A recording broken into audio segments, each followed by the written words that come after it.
আসসালামু আলাইকুম দর্শক। লন্ডন থেকে স্বাগত জানাচ্ছি আমি কাজী হেমায়েতুদ্দিন মিশন এবং সমসাময়িক বাংলাদেশের রাজনীতি এবং ভূরাজনীতি নিয়ে আমাদের সঙ্গে আলোচনায় আজকে অতিথি হিসাবে আছেন মনোজ দাসের প্রীতি ও শুভেচ্ছা নিন।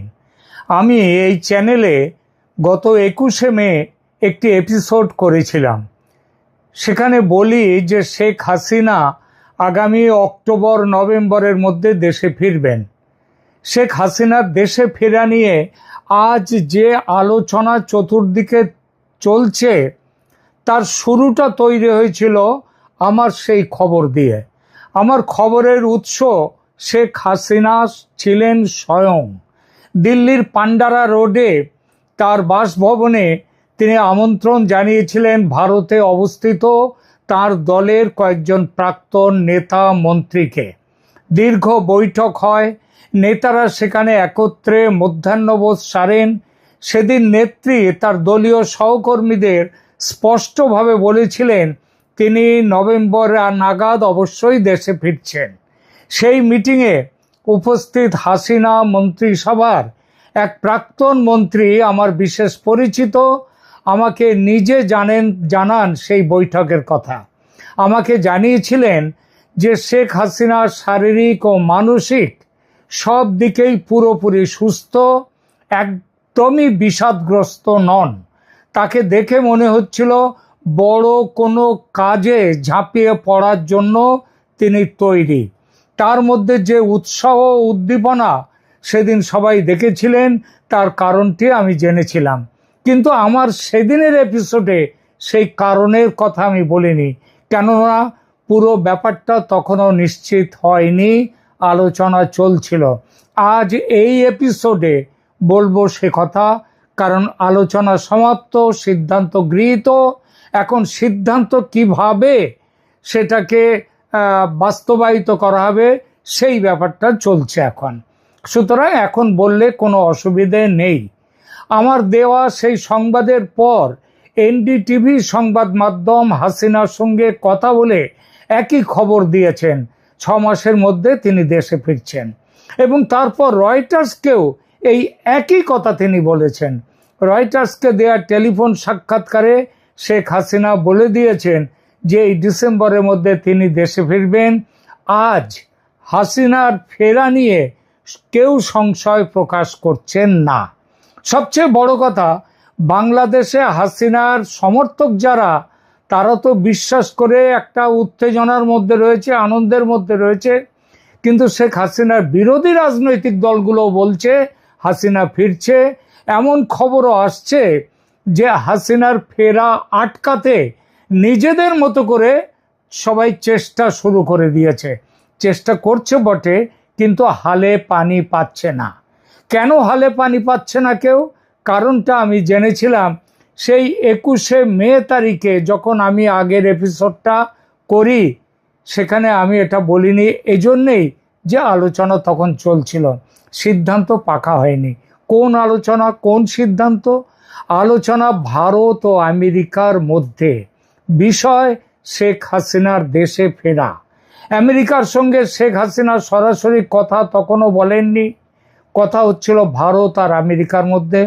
আর যখন যা কথা হচ্ছিল তা নেত্রীকে জানিয়ে দিচ্ছিলেন এবং নেত্রীর বক্তব্য জেনে নিচ্ছিলেন ভারতের national security adviser Ajit Doval. আগেই বলেছি, বিষয় শেখ হাসিনা কিভাবে দেশে ফিরবেন, দেশে কোথায় ও কিভাবে থাকবেন তিনি, এবং আইনি লড়াই কিভাবে করবেন তিনি, সেই ব্লু প্রিন্ট তৈরির কাজ চলছে এখন কেবল অপেক্ষা ঝাঁপিয়ে পড়ার। আর এই খবর রয়টার্স থেকে এনডিটিভি আন্তর্জাতিক সংবাদ মাধ্যমের শিরোনাম দখল করে আছে এখন। তবে আজকের আলোচনা কেবল ফিরে আসা নিয়ে নয়, আজকের আলোচনার বিষয় এর নেপথ্যে থাকা অদৃশ্য সুতোটি নিয়ে।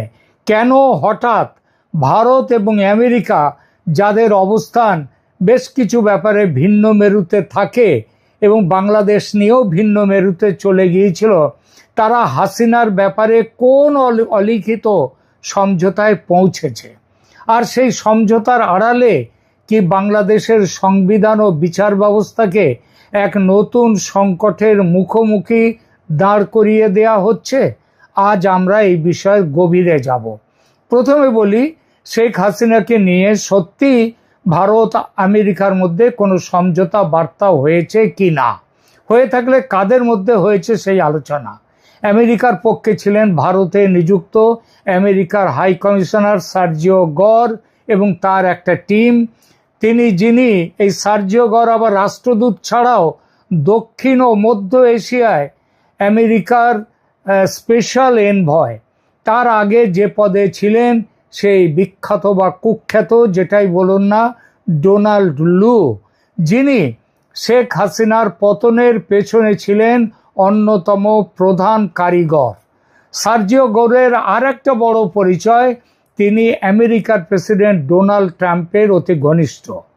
সার্জিও গোর ভারতে আসার পর থেকে দফায় দফায় ভারতের এনএসএ অজিত ডোভাল, পররাষ্ট্রমন্ত্রী এস জয়শঙ্কর, স্বরাষ্ট্রমন্ত্রী অমিত শাহ, এমনকি প্রতিরক্ষা মন্ত্রী রাজনাথ সিং এবং প্রধানমন্ত্রী নরেন্দ্র মোদীর সঙ্গে পর্যন্ত বৈঠক করে দু দেশের সমস্যার গভীরে গেছেন, সমস্যা দূর করার পথগুলো নিয়ে আলোচনা করেছেন। আমেরিকার পলিসি মেকারদের সঙ্গে সার্জিও গর কথা বলেছেন, ধাপে ধাপে সব প্রশ্নের উত্তর খুঁজে নিয়েছেন এবং অবশেষে চূড়ান্ত সিদ্ধান্তে পৌঁছেছে দুই দেশ। তারপর গ্রিন সিগন্যাল গেছে শেখ হাসিনার কাছে। কূটনৈতিক সূত্র থেকে যে খবর পেয়েছি, একটা পর্যায়ে আমেরিকার সঙ্গে আলোচনা এগোতেই পারছিল না একটা বিশেষ কারণে।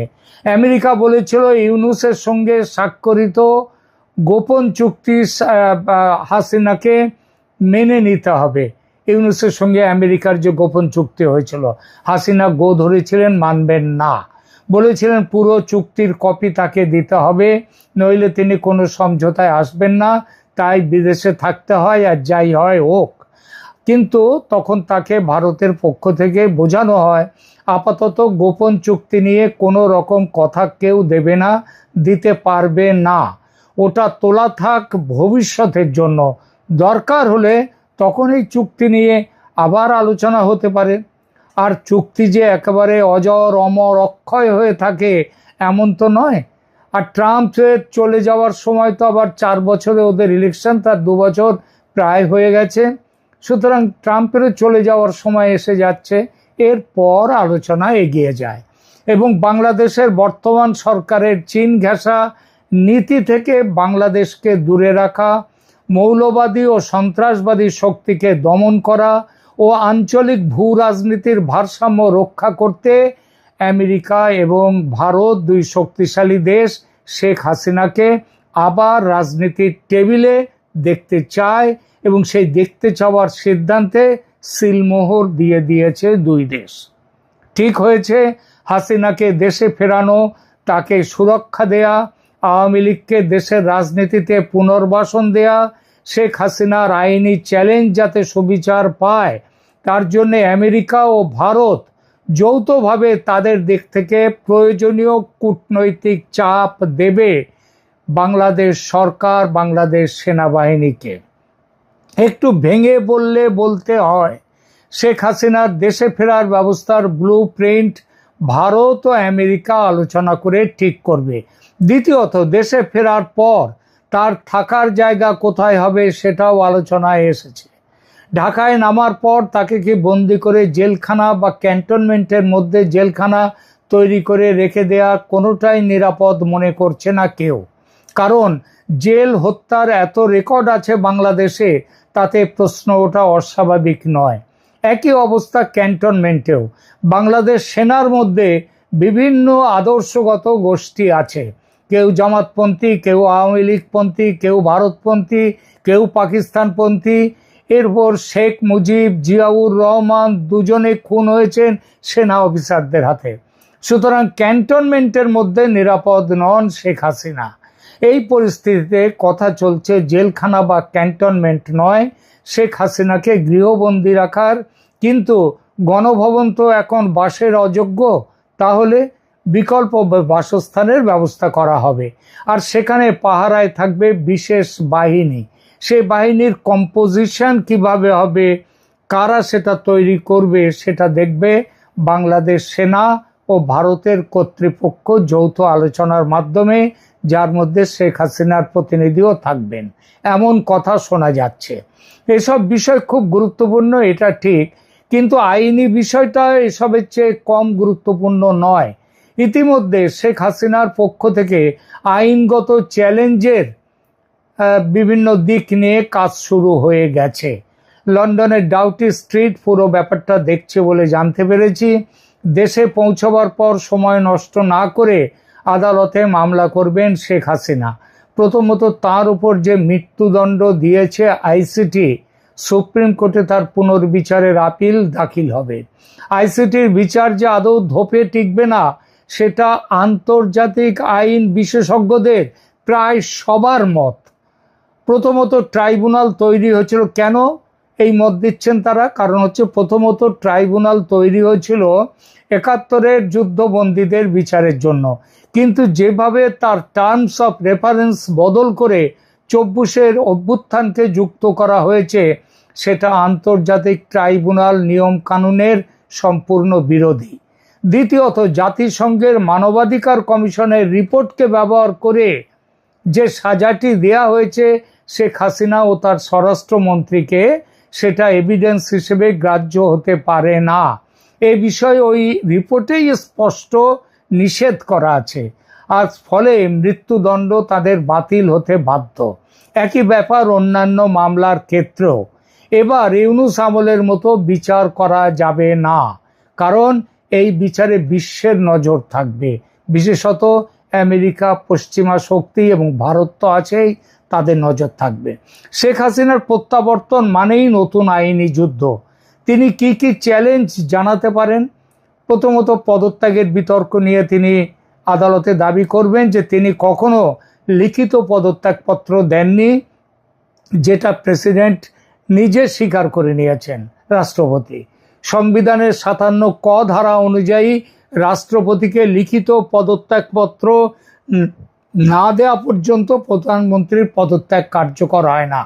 এছাড়া তিনি ২০২৪-এর নির্বাচন এবং তার পরবর্তী সংসদ ভেঙে দেওয়ার প্রক্রিয়াকে সংবিধান বিরোধী ষড়যন্ত্র আখ্যা দিয়ে চ্যালেঞ্জ করবেন। তিনি মামলা করবেন ২৪-এর নির্বাচনে গঠিত সংসদ পুনরায় যাতে গঠন করা হয় তার জন্যে। তিনি এবছর ফেব্রুয়ারির নির্বাচনকে অসাংবিধানিক বলে সেটাকে ভেঙে দেওয়ার, সেই নির্বাচনকে অবৈধ বলার দাবিও করবেন। এছাড়া যে পদ্ধতিতে অন্তর্বর্তী সরকার জালিয়াতির মাধ্যমে গঠিত হয়েছে, সেটাকে তিনি রাষ্ট্রদ্রোহিতা হিসেবে ঘোষণার দাবিতে মামলা করতে পারেন। কারণ সুপ্রিম কোর্টে রেফারেন্স বলে যে ব্যাপারটা বলা হয়েছে, সেটার মধ্যেই জালিয়াতি নিয়ে ইতিমধ্যেই হাইকোর্টে মামলা উঠেছিল।